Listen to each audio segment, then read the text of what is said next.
Donc c'est l'émission de l'ALK ce matin et plus particulièrement le rôle de l'ALK pour l'enseignement des langues kanak en Nouvelle-Calédonie. Je te laisse la parole.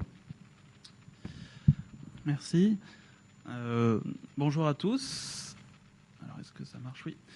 Alors, permettez-moi avant toute chose de remercier les organisateurs de ce colloque, le laboratoire CNEP, dont je fais partie, la filière langue et culture océanienne, et l'association des étudiants Découvre ton caillou. Merci à l'université de nous accueillir dans ses murs et un remerciement plus particulier à Suzy Barounet pour nous avoir accordé ce temps de parole. Merci à eux de nous permettre d'échanger sur la question de l'apprentissage des langues kanak. Une question, et cela a sans doute été déjà évoqué depuis hier, qui est d'actualité. En effet, depuis le début de l'année, depuis le 15 janvier 2016, la Nouvelle-Calédonie s'est dotée d'un projet éducatif avec l'adoption à l'unanimité de la délibération 106 par le Congrès. Alors je rappelle juste que dans cette délibération, dans l'article 10-1, il est précisé qu'une offre d'enseignement en langue kanak est proposée dans chaque établissement dans un esprit de tolérance, d'ouverture à autrui et de réussite pour tous. D'ailleurs, une convention vient tout juste d'être signée entre l'université et le vice-rectorat afin de mettre en place un dispositif de formation et de certification pour des formateurs en langue et culture kanak. Cela préfigure également la visite cette semaine de la ministre de l'Éducation, Madame Najat Vallaud-Belkacem, qui signera une convention pour permettre le financement du plan triennal entre 2017 et 2019, prévu dans le décret d'application du projet éducatif. Alors, par rapport à la mise en place de ce projet éducatif et par rapport à la multitude d'acteurs concernés, la DANC, la direction de l'enseignement des 3 provinces, le CELC, le vice-rectorat, l'ESP, le SPE, etc., la question qu'on peut se poser, c'est quelle est la place finalement de l'Académie des langues kanak et quelles sont ses spécificités qui différencient cette académie des autres acteurs. Et au final, en quoi participe-t-elle à l'apprentissage des langues kanak? Alors pour répondre à cette question, en premier lieu, nous ferons brièvement une présentation des fondements juridiques de cette académie et sur ses principales missions. Et dans une seconde partie, on précisera le rôle de l'Académie des langues kanak dans le cadre du récent rapprochement interinstitutionnel en faveur de l'enseignement des langues kanak. Et enfin, dans une troisième partie, en guise d'ouverture, on proposera des pistes de réflexion, cette fois-ci géographiques, sur l'évolution des langues kanak dans lequel l'Académie des langues kanak et moi-même sommes engagés.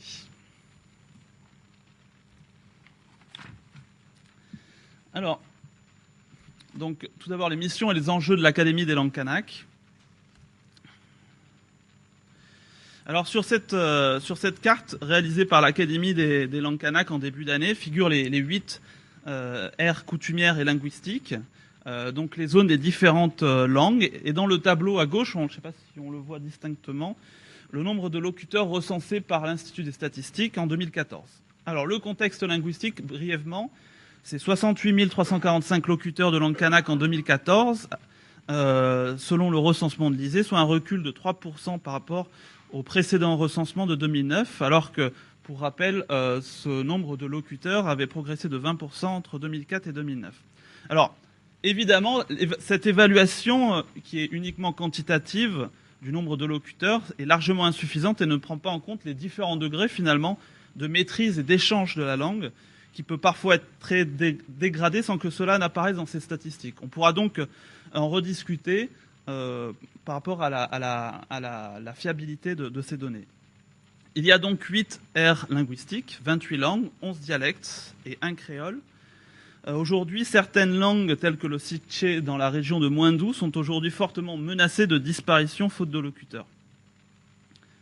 Alors, dans l'accord de Nouméa, il est prévu au point 1.3.3 qu'une académie des langues kanak, un établissement local, fixera les règles d'usage des langues et leur évolution. Donc c'est repris finalement dans les dispositions de la loi organique, qui est l'émanation de l'accord de Nouméa. Dans son article 215, alinéa 2, les langues kanak sont reconnues comme langues d'enseignement et de culture.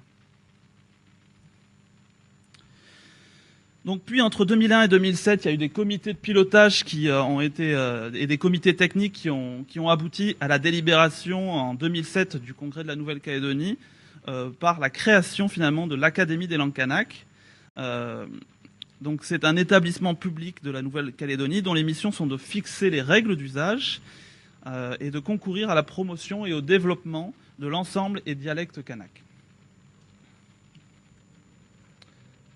Alors cet établissement public possède un conseil d'administration dont la présidente est Dewe Gorodé, membre et représentante du gouvernement de la Nouvelle-Calédonie, avec des membres aux voix électives. On voit que parmi ces représentants, le représentant de l'État y figure, ainsi que les représentants des différentes provinces qui sont compétentes en matière pédagogique. Il existe également des membres avec voix consultative, le président de l'UNC entre autres, le directeur de la DCK, les différents académiciens, etc., etc. Alors l'ALK, je vais aller un peu vite. Oui, l'ALK possède 8 antennes, comme on vient de le voir, avec chacune d'entre elles un chargé de mission, locuteur au moins d'une langue et titulaire d'une licence LCO. Ces chargés de mission s'occupent de la collecte des langues dans chacune de leurs aires.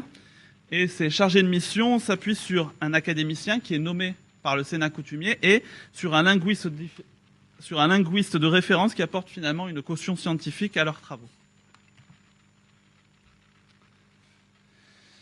Alors l'une des missions essentielles de l'ALK, comme l'a signalé tout à l'heure Fabrice, pour les langues du Grand Sud, c'est le processus de normalisation orthographique des différentes langues et dialectes kanak qu'opèrent finalement les différents chargés de mission et les académiciens après consultation des locuteurs à travers des comités de langue.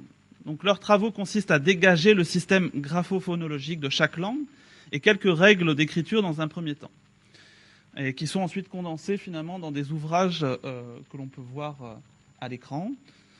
Donc l'Académie, maintenant, depuis sa création, a produit certaines propositions d'écriture, comme on peut le voir, en Djéou, en Ngone, en Ralachu, en Paichi, en Akwini, en Anoumé, et les prochaines, en tout cas à venir, seront les propositions d'écriture en Adjeu et en Djoubéa. Donc ça, c'est vraiment un des objectifs prioritaires de l'Académie des langues kanak.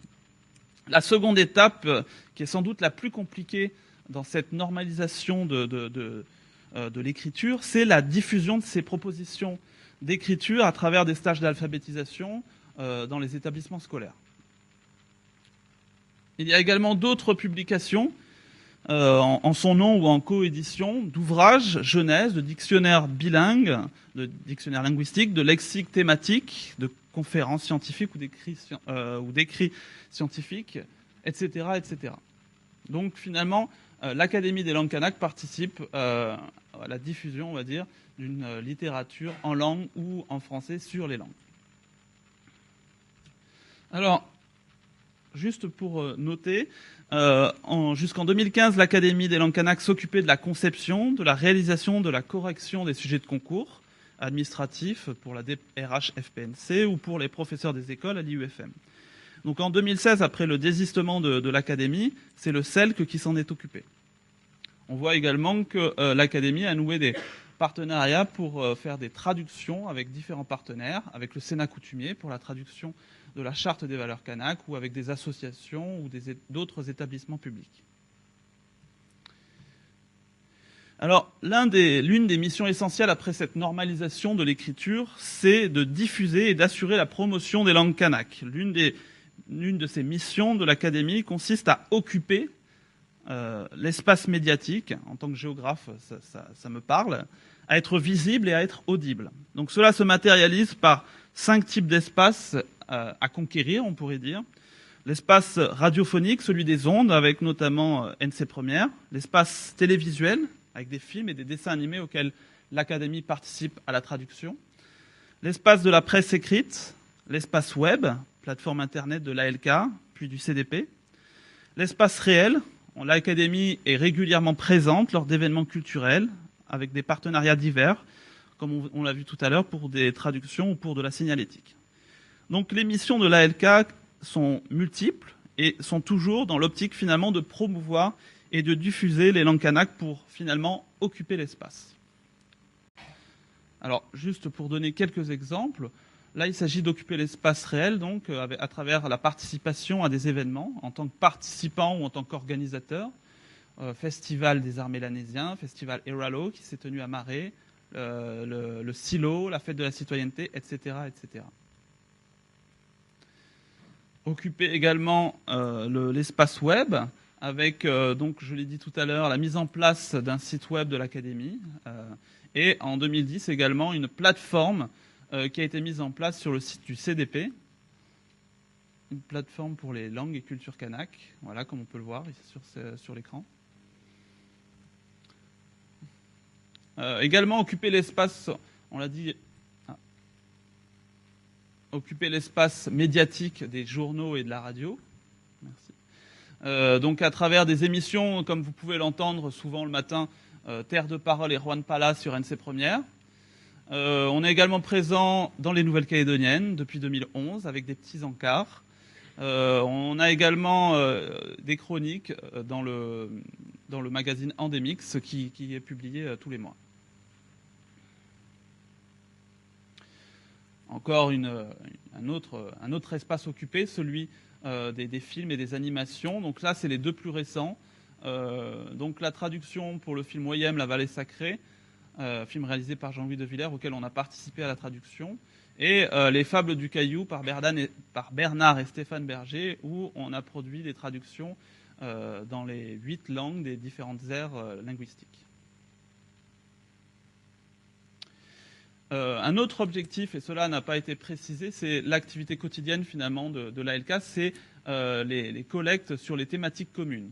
Alors, qu'est-ce que c'est que les thématiques communes? C'est que pour chaque thématique qu'on a préalablement sélectionnée, un responsable est nommé pour le suivi et la centralisation des données pour les différentes langues concernées.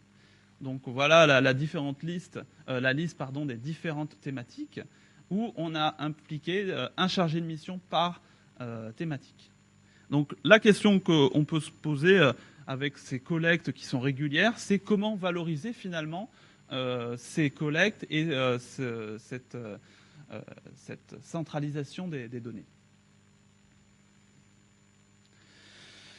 Alors, dans cette deuxième partie, finalement, je me suis posé la question par rapport à l'accord de Nouméa et à la loi organique. Il n'est pas précisé que l'Académie des langues kanak a une vocation pédagogique, mais seulement une compétence scientifique et linguistique. Alors, pour autant, est-ce qu'elle est forcément éloignée de l'espace scolaire et pédagogique? Ça, c'est la question que l'on va étudier dans cette deuxième partie, assez brièvement.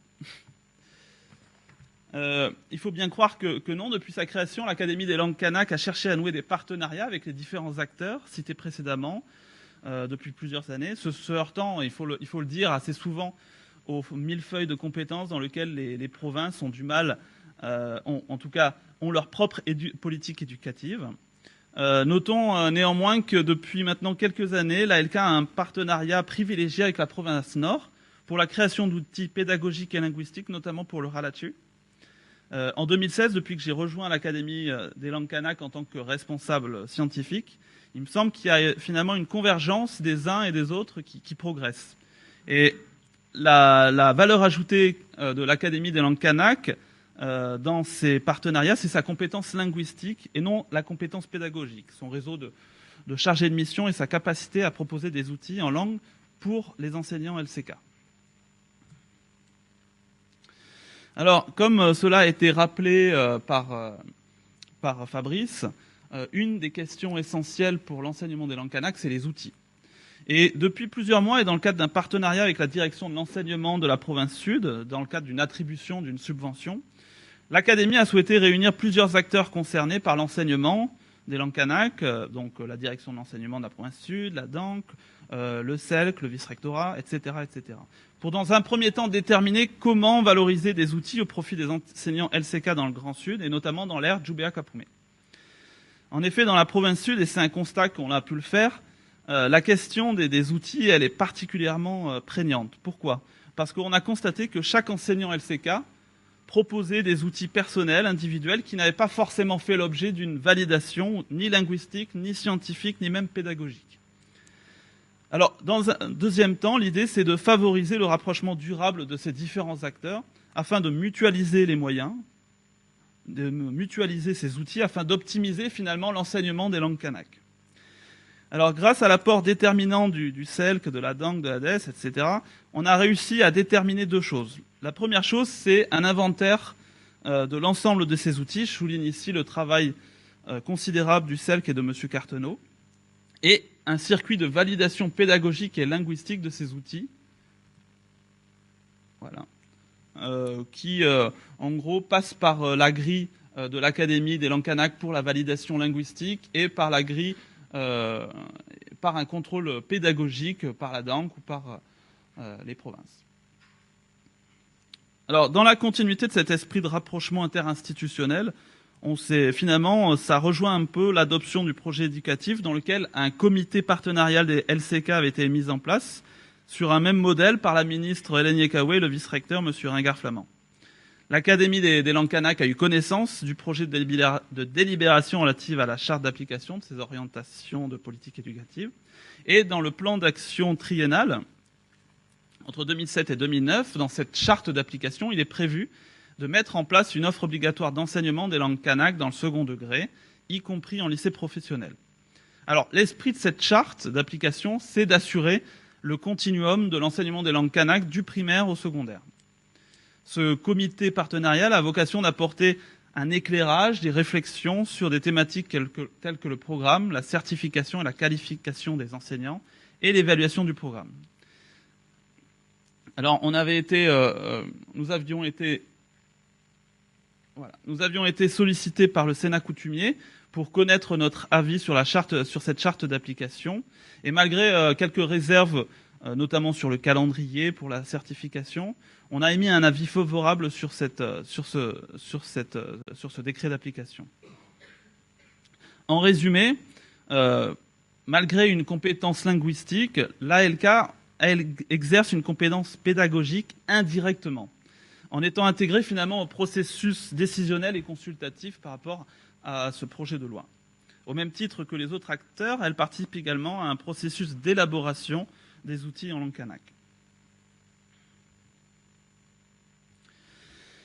Alors tout à l'heure, Anne-Laure félicitait Fabrice pour son travail de publication alors qu'il n'était, je cite, qu'un linguiste, qu'un technicien des langues. Alors cela risque de surprendre, je suis ni linguiste ni technicien des langues. Je suis docteur en géographie et en soutenu en novembre dernier une thèse de géopolitique sur la géopolitique des territoires kanak. Alors cela peut sembler étonnant qu'un géographe s'exprime sur les langues et qu'un géographe s'exprime au nom de la LK. Pourquoi une telle spécificité? J'ai envie de dire, pourquoi pas? Mais ma motivation en rejoignant la LK, c'était surtout de proposer une lecture territoriale et différenciée des langues. Je m'explique. Dans le cadre de ma thèse, pour illustrer le processus de mobilité et des nouveaux territoires urbains qui se constituent, j'ai montré finalement que les Kanaks, et par conséquent leur langue, étaient fluides, étaient circulantes, étaient mobiles. Et on voit bien sur cette belle carte qui a été faite par l'Académie des langues kanak, on voit des limites, on voit finalement des frontières des différentes langues, bien définies, bien claires. Et pourtant, cela semble, selon moi, en inadéquation avec la réalité. Pourquoi? Parce que plus de la moitié des locuteurs, par exemple, des langues loyaltiennes, ne se situent plus en province des îles, mais dans l'agglomération du Grand Nouméa.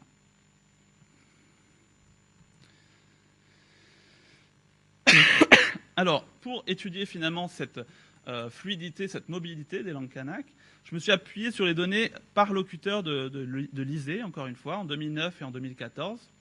Alors, même si cette source est critiquable, comme je l'ai dit tout à l'heure, et la méthode quantitative, qui est perfectible évidemment, permet en tout cas de dégager certaines tendances. Donc la première tendance, c'est qu'il existe finalement des territoires linguistiques différenciés dans l'agglomération. Les locuteurs Djéou, par exemple, Nengoné, ne se situent pas dans les mêmes proportions et dans les mêmes quartiers que par exemple, des locuteurs de la Grande Terre, comme ceux de Païchi. Et la deuxième tendance, c'est qu'il existe des dynamiques absolues et relatives dans l'évolution des locuteurs dans l'agglomération, par commune ou même par quartier.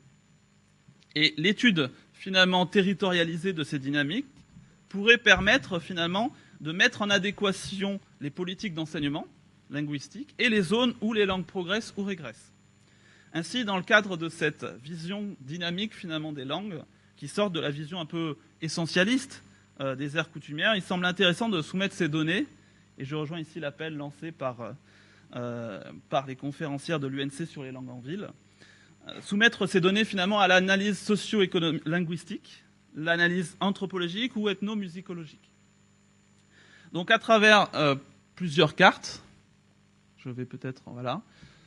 Donc par exemple sur cette carte, on voit les locuteurs du Nengone dans le Grand Nouméa en 2009. Les cercles correspondent au nombre de locuteurs absolus et la couleur de plus en plus foncée correspond à la proportion de ces locuteurs par rapport à l'ensemble des langues kanak. Donc ce qui veut dire qu'en gros, plus c'est foncé, plus il y a de locuteurs d'une langue par rapport aux autres. Et on voit bien, ça rejoint un peu ce que je disais tout à l'heure, que voilà, là c'est les locuteurs du Djéou, on voit bien qu'entre les locuteurs du Nengone et les locuteurs du Djéou, il y a déjà des différences territoriales. Voilà, les locuteurs du Païchi également, on voit qu'ils n'occupent pas les mêmes quartiers, ils n'ont pas les mêmes logiques d'implantation. Et on voit également, à travers une dernière carte, que, contrairement à des idées reçues, certains quartiers voient leur nombre de locuteurs progresser, tandis que d'autres reculent. On pourrait donc utiliser finalement ces données territoriales pour adapter les politiques en matière de linguistique, en tout cas d'enseignement des langues kanak. Alors, donc, dans le cadre, à travers ces cartes, je vais terminer, à travers ces cartes et mes compétences, l'Académie des langues kanak, elle souhaite être porteur de la réalisation, là je parle sous le couvert de mon directeur, de la réalisation d'un atlas des langues kanak pour apporter une expertise détaillée sur l'évolution des langues kanak aux besoins d'enseignement, notamment en milieu urbain, où elles sont le plus soumises finalement à des risques, à des ruptures finalement de transmission, à des dégradations. Et l'objectif, à travers cet atlas, c'est de nouer des partenariats avec des sociolinguistes, avec des linguistes, des sociologues, etc., etc. Tous ceux finalement qui mènent des recherches qualitatives et non quantitatives, comme je peux le montrer à l'écran, pour compléter finalement cette approche et pour finalement proposer une lecture qui s'approcherait du réel par rapport aux conditions des langues kanak. Pour conclure, l'Académie des langues kanak est donc un établissement public dont le rôle principal n'est pas pédagogique. En revanche, son rôle est la promotion et la normalisation et la diffusion des langues kanak. Alors, comme on a pu le voir tout au long de cet exposé, son rôle dans l'enseignement des langues kanak est indirect pour de multiples raisons. Donc, à travers son apport dans la validation linguistique et scientifique des outils pédagogiques, dans son apport par rapport à la formation et l'enseignement des propositions d'écriture, par rapport également à son apport dans le regard et dans son analyse du projet éducatif, et enfin, par rapport à l'analyse qu'elle propose par territoire du dynamisme et la circulation des langues. Et à travers cette analyse, favoriser la coopération linguistique des différentes institutions pour la promotion de l'enseignement des langues kanak. Alors, finalement, le message que l'Académie des langues kanak soit délivrée aujourd'hui, c'est un message d'ouverture et un message de coopération. L'Académie des langues kanak n'est pas un sanctuaire. Les langues kanak ne sont pas la propriété exclusive de l'Académie, évidemment. Elle a besoin des autres, l'université, l'ADCK, le CELC, la DANC, le SPE, etc., etc. Pour survivre et pour éviter finalement une démultiplication inutile des efforts pour l'enseignement des langues kanak. Alors, juste pour prendre un dernier exemple, celui de l'ADCK, un autre établissement public qui valorise donc la culture et les langues kanak, comme l'ALK, l'ADCK où vous serez demain, effectue des travaux de collecte du patrimoine oral kanak avec des chargés de mission, des collecteurs finalement du patrimoine oral dans les 8 R. Et je crois qu'aujourd'hui, dans un contexte de rigueur budgétaire et dans un contexte aussi un contexte ambitieux pour l'enseignement des langues kanak, il y a un vrai besoin d'harmonisation, de mutualisation, de partenariat des différentes politiques linguistiques, un vrai besoin finalement de se réunir entre tous les acteurs pour tous tirer dans le même sens. Je vous remercie.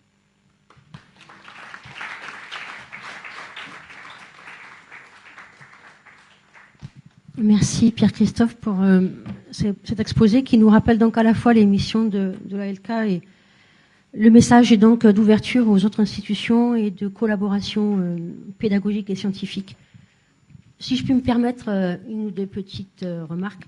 Bon, concernant l'ISE, oui, pour moi, ce sont des outils qui ne sont pas du tout valides, dans la mesure où le questionnaire du recensement n'a pas du tout pour finalité de mesurer, donc ne serait-ce que les pratiques déclarées. il s'agit effectivement de pratiques déclarées, et dans les pratiques déclarées, on ne peut pas déclarer qu'on est plurilingue. On parle cette langue, ou on en parle une autre, etc. Il faut rentrer dans une case. Donc, pour moi, la validité, détourner les outils de l'ISEE, du recensement, pour en faire, on va dire, des données fiables d'un point de vue linguistique, je dis clairement non. Voilà, ça c'est ma première remarque. La deuxième, elle concerne le circuit de validation pédagogique et linguistique et des outils pour les enseignements de langue et culture kanak, pardon. Alors là, quand je vois le schéma, waouh, je m'inquiète un peu quand même.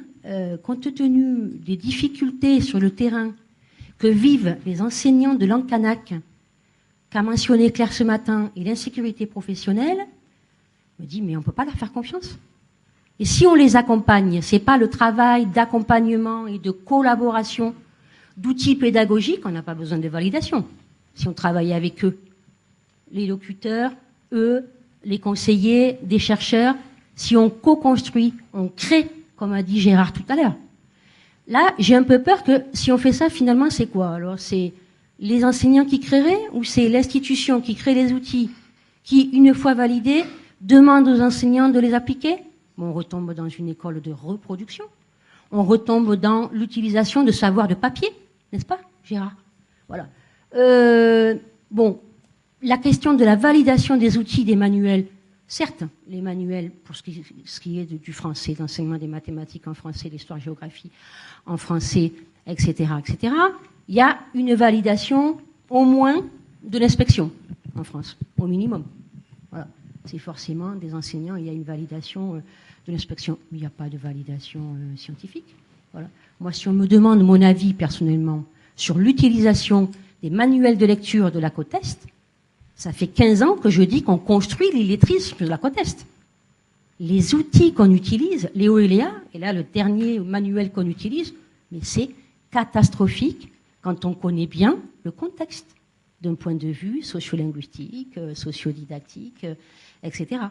Donc, voilà, là, c'est des questions, hein, c'est des remarques, plus que des critiques. Je dis attention, est-ce qu'on ne pourrait pas réfléchir à quelque chose de plus ouvert, de plus collaboratif, où on est plus dans une démarche de construction que de contrôle ou d'évaluation. Voilà. Et je parle en connaissance de cause. Hein. J'ai travaillé 3 ans sur plusieurs programmes. Le premier avec Jacques et Claude, mais plus récemment sur École Pomme. J'ai bien vu l'insécurité professionnelle des enseignants dans les classes et la difficulté qu'ils ont. Ils s'interdisent en fait de créer des outils. Oui, parce que oui, mais si l'académicien, oui, mais si, alors tantôt c'est le conseiller, tantôt c'est l'académicien, tantôt c'est ici, tantôt c'est là. Mais comment on va avancer comme ça?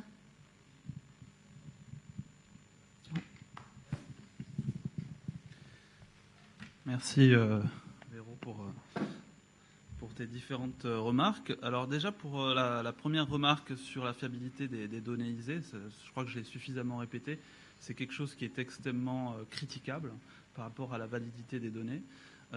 Mais en tout cas aujourd'hui, par rapport aux données sur lesquelles on peut s'appuyer, il n'y en a pas 36 000 pour savoir aujourd'hui quelles sont les grandes tendances géographiques, en tout cas des langues kanak, hormis des enquêtes qualitatives qui peuvent être longues et difficilement, on va dire, quantifiables et cartographiables.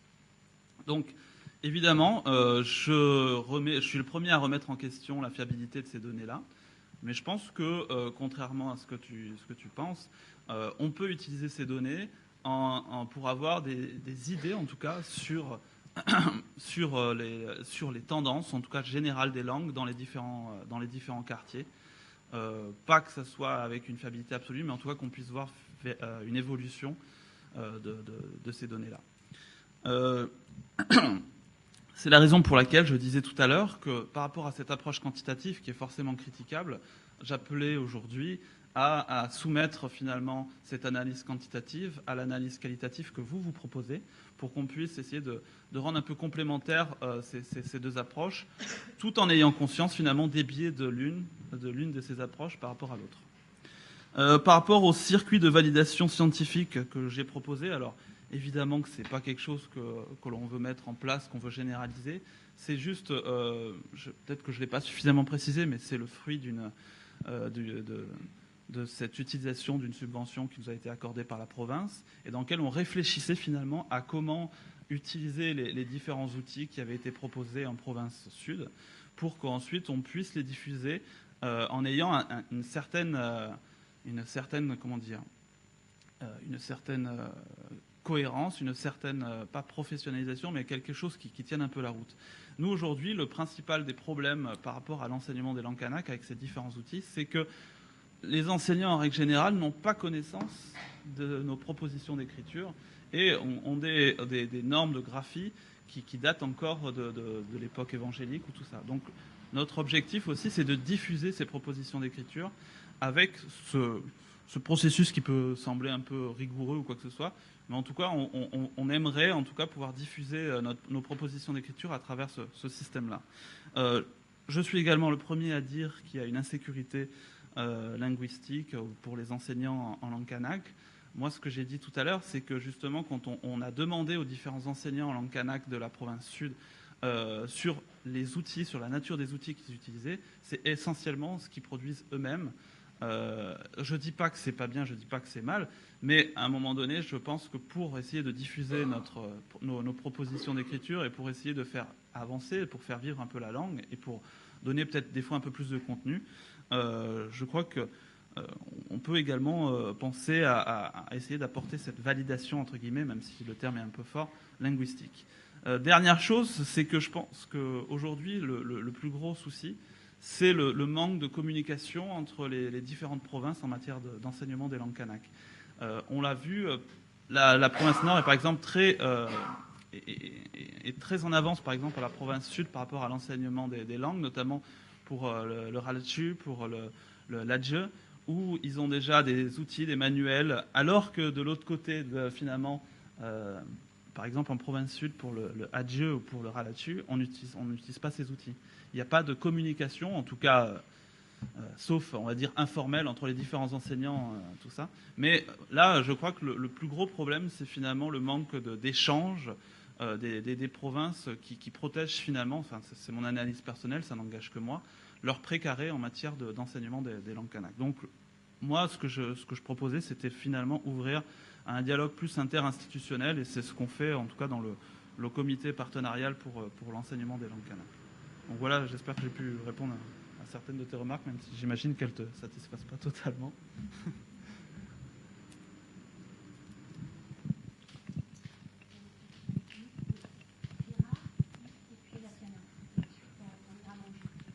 Non, juste pour rebondir sur la question des données de l'ISEE, effectivement, il y a des questions qui se posent énormément. D'abord sur la construction du questionnaire, les questions insidieuses sur l'appartenance à différentes communautés, etc. On peut remplir 2 cases du reste sans aucun problème. Mais je voudrais surtout intervenir sur la conclusion du document de synthèse de l'ISEE, qui ne fait pas que produire des données, qui dit notamment sur la question des langues qu'il faut absolument apprendre le français le plus tôt possible. Ça veut dire que l'ISEE s'inscrit totalement dans le déni culturel et linguistique des langues kanak à l'école. Et ça, c'est pas le rôle de l'ISEE, à mon avis. Voilà. Maintenant, une deuxième petite chose, donc c'est totalement inadmissible, quoi. Hein. Une deuxième petite chose, alors tu salues le travail du CEL, que c'est bien, il n'y a pas de souci. Néanmoins, ce que j'ai cru comprendre, mais je me suis peut-être trompé finalement en réfléchissant, c'est que ce que j'ai entendu hier du CEL, c'est qu'eux travaillent sur la culture. Et toi, tu dis on va travailler sur la langue, sur l'enseignement des langues. Et là, je vois pas comment vous allez faire, quoi. Alors peut-être que tu peux m'expliquer. Merci. Je pense, oui. Oui. On va essayer d'avoir.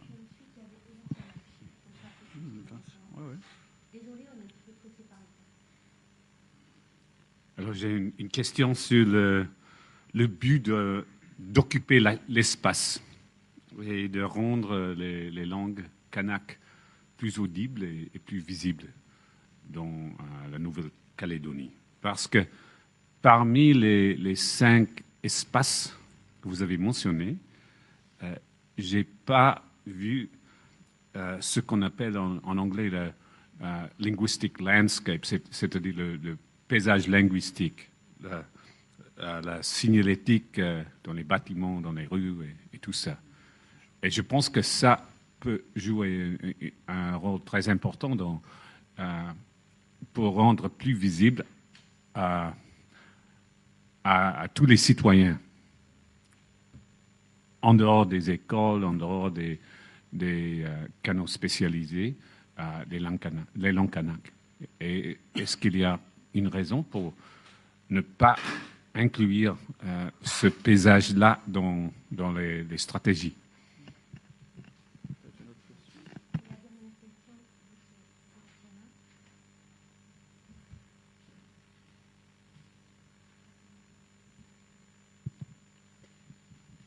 Bonjour, merci beaucoup pour votre présentation. 2 questions très simples. La première qui focalise sur cette volonté d'avoir une vision dynamique des langues en cohérence avec l'espace et des frontières mobiles.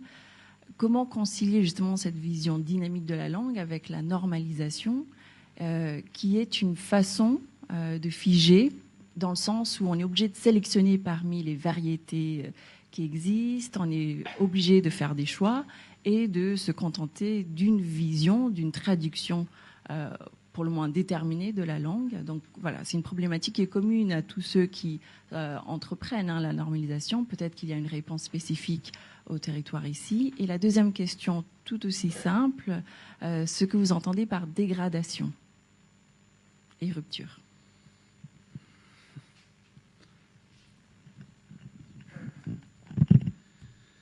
Bon alors, je vais essayer de répondre aux différentes questions des uns et des autres, dans l'ordre. Donc, tu parlais tout à l'heure de déni des langues kanak par l'ISEE. Par rapport à leur enquête, c'est vrai que moi, j'ai pas forcément porté ma réflexion sur cette question-là. Évidemment que aujourd'hui, dans le contexte actuel, c'est pas admissible, évidemment. Par rapport aux données en elles-mêmes, je suis pas certain que outre le fait qu'on ne puisse pas en sélectionner plusieurs, je ne pense pas que ce soit en tout cas un frein par rapport à la quantification des langues kanak. En tout cas, c'est mon avis personnel. Ensuite, je redis ce que j'ai dit tout à l'heure. Je crois qu'aujourd'hui, même si cet outil est perfectible, même si cet institut, par rapport à ce qu'il estime des langues kanak, est critiquable, on n'a pas forcément d'autres outils par rapport aux langues kanak, quantitativement parlant, je veux dire. Et c'est pour ça qu'en tout cas, je me suis appuyé sur ces. Il y a quand même, pour la province sud, les questionnaires familles. Hein. Voilà, avec Jacques, on avait travaillé sur l'élaboration des questionnaires avant que les langues kanak soient introduites. Et puis, donc, en préparation de cette introduction des langues kanak à l'école, vu que c'était facultatif, il fallait pouvoir au minimum planifier. Claire a dit tout à l'heure qu'il n'y a pas eu de planification. En tout cas, à l'échelle des provinces, on a essayé de planifier. Dans la mesure où l'enseignement était facultatif, il a bien fallu savoir qui, l'année d'après, allait inscrire son enfant dans les classes.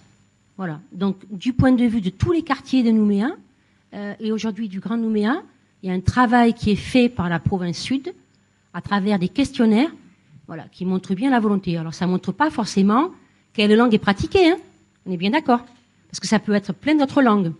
Voilà. Mais, le fait que le djéou, le nengone, soit offert, même si dans la famille on va parler une autre langue que le nengone ou le djéou, les familles choisissent quand même parce qu'ils trouvent que c'est déjà un premier pas, que c'est très intéressant, voilà, d'initier son enfant. Donc, mais en tout cas, dans ces questionnaires, il y a bien mentionné de façon plus précise les langues de la famille, indépendamment du choix de l'inscription dans la classe. Donc, à mon avis, les questionnaires de la province sud sont beaucoup plus fiables que les statistiques de l'ISEE. Sans doute. C'est juste qu'en tout cas, ce que je trouvais intéressant, c'est on va dire la disponibilité des données à une échelle des quartiers. Et ça permettait aussi d'avoir une analyse un peu fine, en tout cas, sur l'évolution. Après, croiser les données, c'est aussi une méthode scientifique qui peut s'entendre. Hein. Je crois que moi, je suis preneur par rapport à toutes les perspectives, en tout cas par rapport à cela. Pourquoi pas ? Ça me dérange pas. Bon, pour continuer un peu sur les différentes questions, le rôle du CELC par rapport à la langue, bien sûr, il n'y a pas que la culture kanak sur laquelle le CELC réfléchit. On fait partie également du comité partenarial sur l'évaluation de ces langues. Et c'est le CELC justement qui a produit l'inventaire des ouvrages, en tout cas en langue kanak, ou des ouvrages sur la culture kanak. Donc il y a un travail qui est fait par le CELC, même s'il n'est pas forcément connu, au profit des langues kanak. Donc après, je suis pas le défenseur finalement du CELC, mais en tout cas, il y a une articulation entre leur politique en faveur de la culture kanak et des langues. Une autre des questions qui m'a été posée, c'est pourquoi déjà occuper l'espace. Bon, c'est peut-être un réflexe de géographe qui l'emporte finalement, voir un peu de l'espace, du territoire un peu partout. C'est peut-être aussi un défaut finalement de fabrication.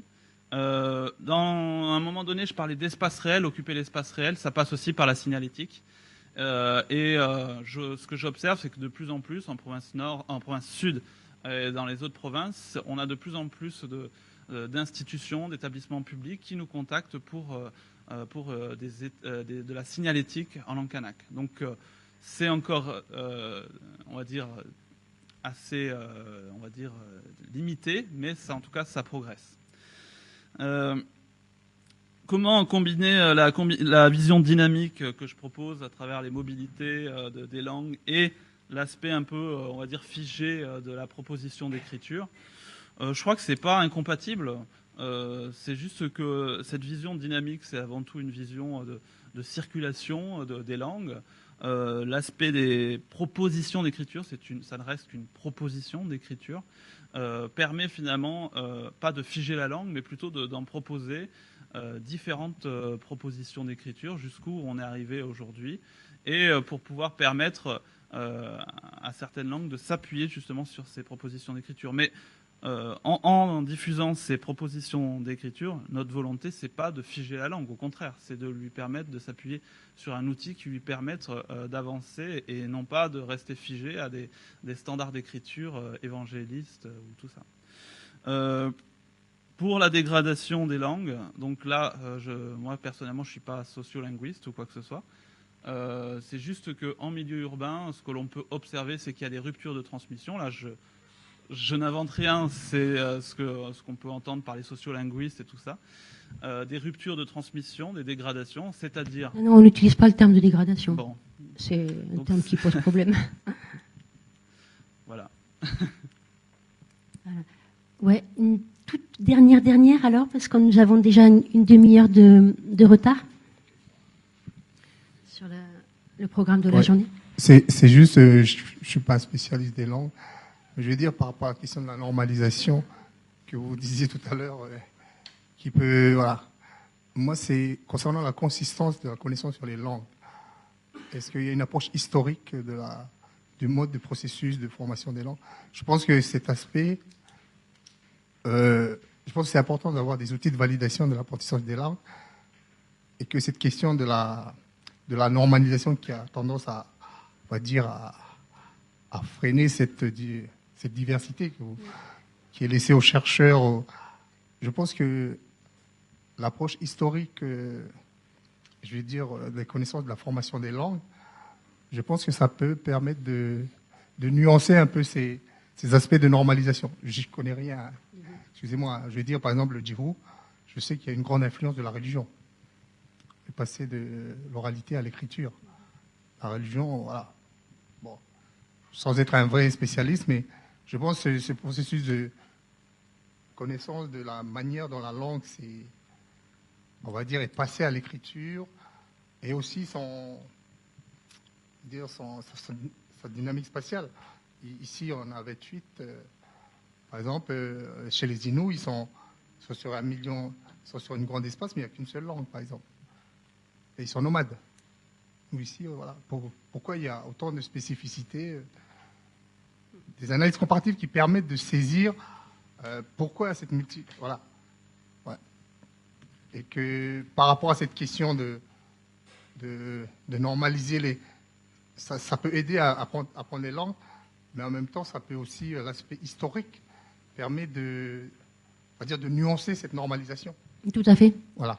Merci beaucoup. C'est un peu cette... Oui, tout à fait. En tout cas, en sociolinguistique et sociodidactique, on s'intéresse à des contextes, par exemple, où on enseigne la variation. Voilà. En Corse, on enseigne plusieurs variétés du corse. On n'impose rien. Il n'y a pas de normalisation. Il y a d'autres pratiques qui existent d'enseignement qui valorisent à la fois les langues et qui valorisent aussi la diversité à l'intérieur des langues. Oui, tout à fait.